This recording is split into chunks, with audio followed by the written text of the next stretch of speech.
निहालपुर गांव में एक रघु नाम का किसान अपनी बेटी गंगा के साथ रहता था। रघु की धर्मपत्नी की मृत्यु गंगा के बचपन में ही हो गई थी। रघु ने गंगा को पालने के खातिर कभी भी दूसरी शादी नहीं की और स्वयं ही गंगा का पालन पोषण कर उसे बड़ा किया। अब गंगा जवान हो चुकी थी। गंगा बहुत खूबसूरत होने के साथ साथ बहुत समझदार भी थी। सारे गांव में उसकी खूबसूरती और समझदारी के चर्चे थे। आज रघु को खेत जाने में बहुत देर हो चुकी थी, इसलिए वो गंगा से बोला, अरे गंगा, अभी तक तेरा खाना नहीं बना। मुझे खेत जाने के लिए देरी हो रही है बिटिया। हाँ बाबा, वो चूल्हे की लकड़ी गीली थी ना, तो इसलिए आज खाना बनाने में देर हो गई। बाबा आप ऐसा करो, आप चले जाओ, मैं आपके लिए खाना खेतों में ही ले आऊंगी। ठीक है गंगा, मैं खेत जा रहा हूँ, तुम लेती आना। रघु ये कहकर खेतों की तरफ निकल जाता है। रघु ने अपने खेतों में काम किया, खेतों की जुताई की और साफ सफाई भी की। तभी गंगा वहाँ खाना लेकर आ गई और अपने बाबा को आवाज देकर बोली, बाबा, ओ बाबा, अरे खाना लेकर आ गई हूँ, अब जल्दी से आओ और गर्मा गर्म खाना खा लो, बाकी काम बाद में कर लेना। थोड़ी देर रुक जा गंगा, 15-20 मिनट का काम बचा है, उसे भी खत्म कर लेता हूँ, फिर आता हूँ। नहीं नहीं बाबा, खाना ठंडा हो जाएगा, आपको अभी खाना पड़ेगा, जल्दी आओ वरना मैं गुस्सा हो जाऊंगी आपसे। अरे आ गया, तू तो पिछले जन्म में मेरी दादी अम्मा थी। पिछले जन्म में क्यों, इस जन्म में भी मैं आपकी दादी अम्मा ही हूँ। अच्छा, चल अब जल्दी खाना परोस दे, बहुत भूख लग रही है मुझे। गंगा ने रघु को खाना खिलाया और फिर घर चली गई। पास के खेतों में काम कर रहा धनवीर ये सब कुछ देख रहा था। धनवीर रघु का दोस्त था। गंगा के जाने के बाद धनवीर रघु के पास आया और बोला, गंगा बिटिया काफी बड़ी हो चुकी है रघु, अब तुझे इसकी शादी की चिंता करनी चाहिए। हाँ भाई धर्मवीर, मैं उसके लिए एक अच्छे वर की तलाश में हूँ। अच्छा लड़का मिलते ही जल्दी ही मैं उसके हाथ पीले करवा दूंगा। अरे रघु, राम किशन का बेटा है ना आकाश, वह भी तो बड़ा अच्छा है, अभी पढ़ाई कर रहा है। तू बोले तो मैं बात चलाता हूँ उससे। हाँ धर्मवीर, तू उससे बात चला। अब के सीजन में फसल बिकने के बाद हम बिटिया का रिश्ता तय कर देंगे। अगले दिन रघु जल्दी जल्दी तैयार होकर खेत की तरफ जा रहा था। रास्ते में कुछ घनी झाड़ियाँ पड़ती थीं, जिसे पार करके रघु को खेत जाना पड़ता था। उस दिन जब रघु खेत जा रहा था तो अचानक न जाने कहां से एक सांप आ गया। रघु अपनी धुन में चल रहा था, उसने सांप को नहीं देखा और अपना पैर सांप पर रख दिया। सांप ने रघु को डस लिया। हे भगवान, ये तो मुझे सांप ने डस लिया, मुझे जल्दी से अपने घर पहुंचना चाहिए। रघु अब जल्दी जल्दी अपने घर वापस आया और अपने घर के दरवाजे पर आते ही वो गिर पड़ा। गंगा ने उसे गिरा हुआ देखा तो वो दौड़कर पानी लेकर आई और उसने पानी पिलाया। फिर गंगा की नजर रघु के पैर पर गई। गंगा चौंक पड़ी। हे भगवान, बापू को तो सांप ने काट लिया, अब मैं क्या करूं? जल्दी से जाकर वैद्य जी को बुला कर लाती हूँ, लेकिन इससे पहले बाबू को अंदर सुलाना होगा। गंगा रघु को जैसे तैसे उठाकर पलंग पर सुला देती है और दौड़कर वैद्य जी के यहाँ जाती है। वैद्य जी, जल्दी चलिए, मेरे बाबू को सांप ने काट लिया है। वैद्य जी गंगा के साथ जल्दी से गंगा के घर आए। उन्होंने जल्दी से सांप काटने की जगह पर चीरा लगाकर जहर निकाला और रघु को कुछ दवाइयाँ पिलाई। इतनी ही देर में गांव के लगभग सभी लोग इकट्ठा हो चुके थे। सभी लोग रघु के होश में आने का इंतजार कर रहे थे। थोड़ी देर बाद रघु को होश आया। उसने सबको अपने पास खड़ा हुआ देखा और फिर गंगा से बोला, गंगा बेटी, मुझे सांप ने काट लिया था। हाँ बाबा, मैं वैद्य जी को बुला कर लाई थी, उन्होंने आपको दवा दे दी है, अब आप ठीक हैं।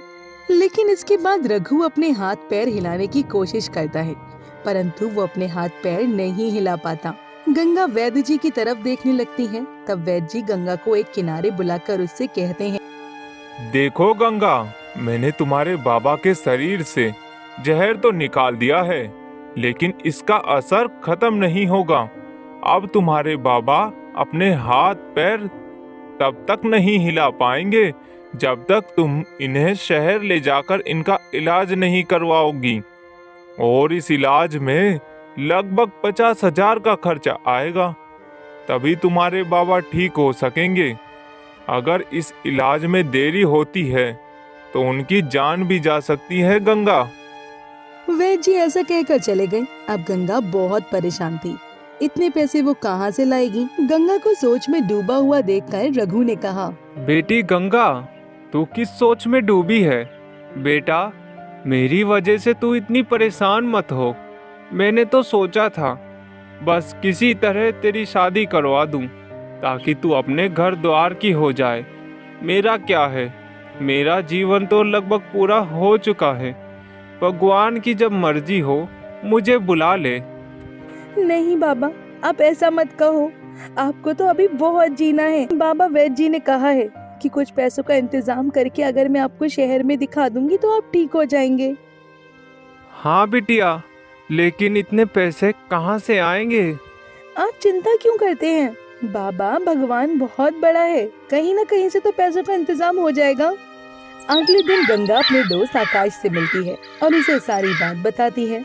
दरअसल गंगा और आकाश एक दूसरे को पसंद करते थे और धर्मवीर ने आकाश के कहने पर ही रघु से गंगा के बारे में बात की थी, परंतु अब मामला कुछ और ही था। आकाश गंगा की बात सुनकर बोला, तुम चिंता मत करो गंगा, किसी न किसी तरह हम पैसों का इंतजाम कर ही लेंगे और तुम्हारे बाबा जल्द ही ठीक हो जाएंगे। इस तरह कुछ दिन बीत गए। एक दिन गांव के चमन चाचा रघु के पास गया और बोला, रघु, हमारे गांव के जमींदार है ना करण सिंह, उनकी पत्नी का पिछले साल देहांत हो गया है। उन्हें तुम्हारी बेटी गंगा बहुत पसंद है। उन्होंने रिश्ता भेजा है, अगर कहो तो मैं बात करूं। वह तो ठीक है चमन भैया, लेकिन जमींदार जी की उम्र बहुत ज़्यादा है। हाँ, लेकिन उनके पास पैसे भी बहुत हैं। गंगा वहाँ जाएगी तो राज ही करेगी। उनके 2 बच्चे हैं, एक लड़का 10 साल का और एक लड़की 8 साल की। बच्चों को माँ मिल जाएगी और गंगा को भी एक जीवन साथी मिल जाएगा। भगवान ना करे अगर तुम्हें कुछ हो गया तो बेचारी गंगा तो दुनिया में अकेली ही हो जाएगी। इसलिए सोच समझ कर जवाब दो रघु। हाँ, लेकिन मैं गंगा से एक बार पूछ लेता हूँ। गंगा अभी नादान है, तुम उसे समझाओगे तो वह जरूर समझ जाएगी। इसके अलावा मैं भी गंगा से बात कर लूँगा, ठीक है?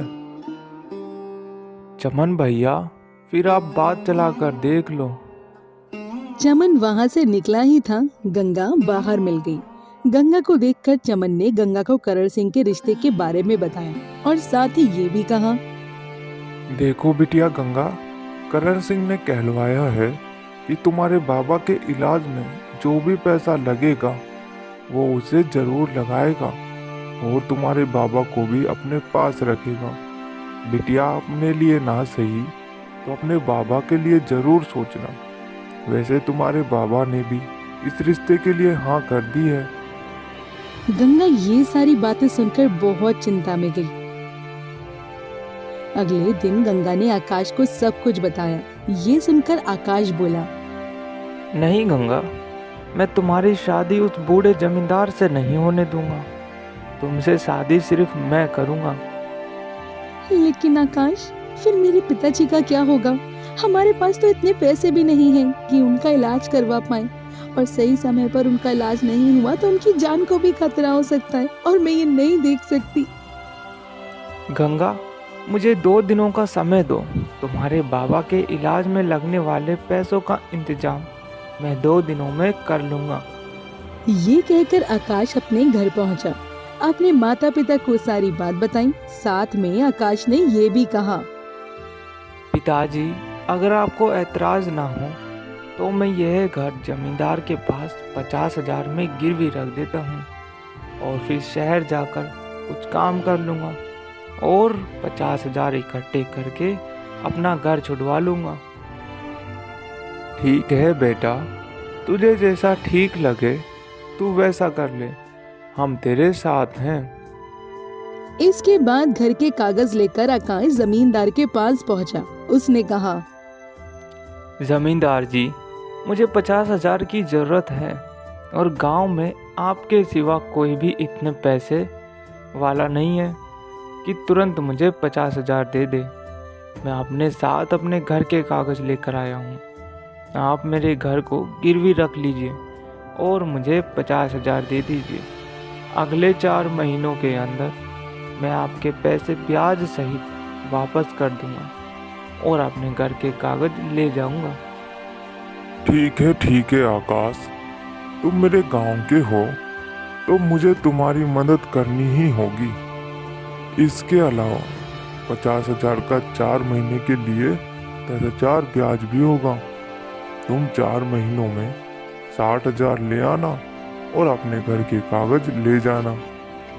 आकाश पैसे लेकर सीधा गंगा के घर पहुंचा और गंगा को पैसे देते हुए बोला, गंगा, हम तुम्हारे बाबा को आज ही शहर लेकर जाएंगे और इनका इलाज करवाएंगे।